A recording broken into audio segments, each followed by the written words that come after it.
नमस्कार माझ्या प्रेक्षकांनो, सॉरी किती दिवसानंतर मी आज माझा व्हिडिओ टाकत आहे। नवीन भाजी मिळाली ती म्हणजे डिऱ्या।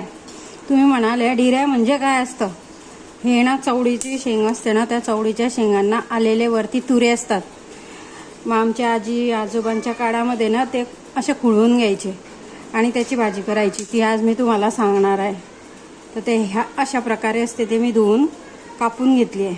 त्यात ही मी एक पाव भाजी घेतलेली आहे।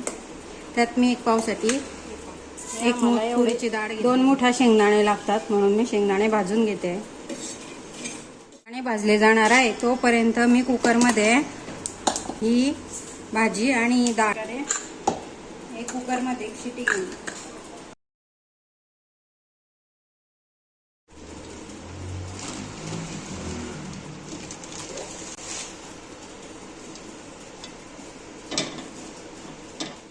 हे काय आहे ना, तुम्ही म्हणसाल मला की एवढ्या मोठ्या मिरच्या घेतल्या बाबा या बाई ना, मला ना थोडंसं तिखटच आवडतं, तर तुम्ही ना तुमच्या प्रमाणात घेत जा। हे पहा, अशा भुजल्या त्या मिरच्या, हे शेंगदाणे, हे मिरच्या,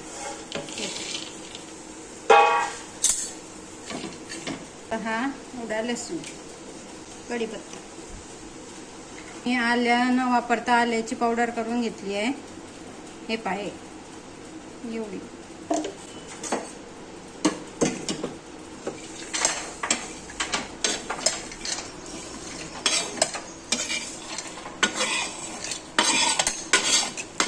चटणी वाटली मी थोडं पाणी टाकून। चटणी अर्धवट वाटायचं असं कारण की याला जर आता कोथिंबीर टाकली ना तर भाजीला कलर खूप छान येतो, आणि आधीच टाकली ना तर सर्व एक सारखीच भाजी दिसते। मग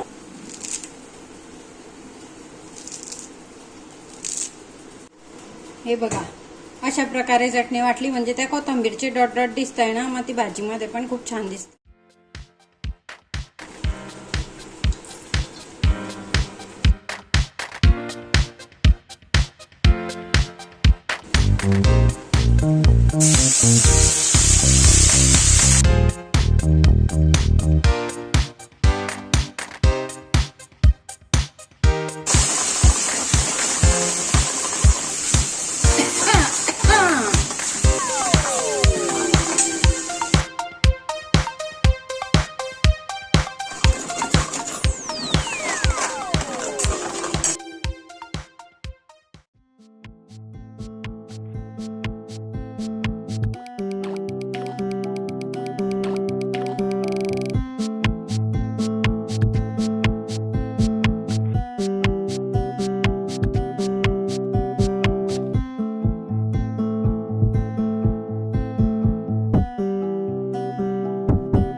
ही हळद,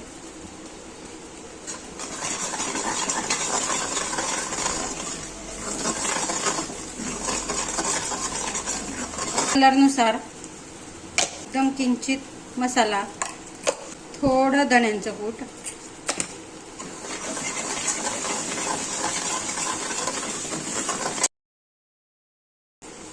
पाणी।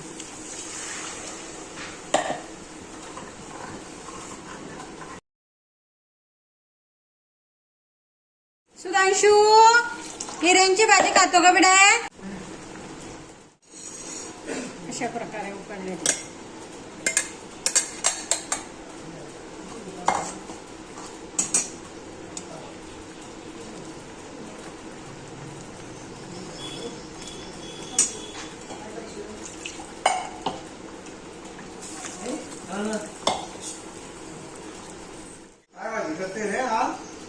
डिऱ्या, एकदम खमंग वास येतोय।